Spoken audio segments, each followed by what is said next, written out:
Hello everyone, my name is Asal and I am the only member of Leaders team. In every society, and unfortunately our country is no exception, there are people who have limited physical and mental abilities. In developing countries, these people still have huge problems with communication, vision, movement, and other difficulties in their everyday life. So I thought, what if there was an app that helps people with disabilities solve their specific problems so they can adapt in society easier, be more independent outside their houses, and communicate with others without any obstacles? I created a mobile app named Cerebro with several functions that solve certain problems such as slurred speech, poor hearing, visual impairment, and annotation in their area. Also, if a person gets lost, they can send their location to relatives, or in case of any trouble, they can immediately contact emergency services via this app. I conducted a survey among 93 parents having 1 or 2 children with physical disabilities. According to the survey, only 4% of them use at least some apps to facilitate their daily tasks. Thereby, the conditions that would encourage them to use a new app were following.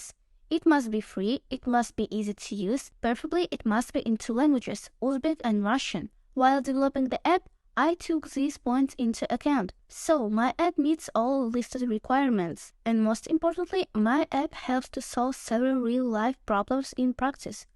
Therefore, it is expected that Cerebro will be a practically applicable and demanded app. The app has following functions. Firstly, the app converts the heard speech, even slurred speech, into text. The app can also convert text to speech. These 2 functions solve the communication problem. Secondly, the app helps to visually impaired people to find out what is around them and navigate in locality. Thirdly, the app has 2 important buttons. One button immediately determines their geolocation.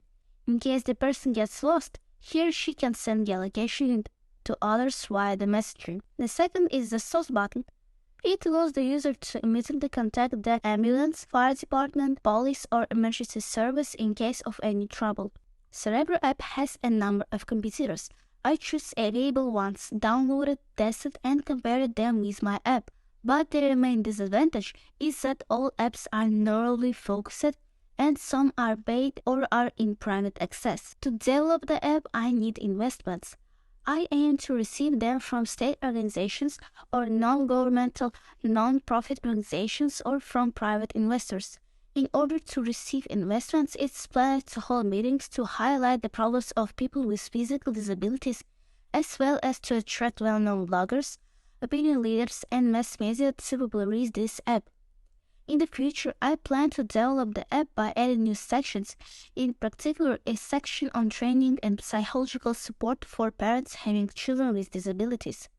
I believe that Cerebro app will bring practical benefits and also help to draw attention to present problems that people with disabilities have to face every day.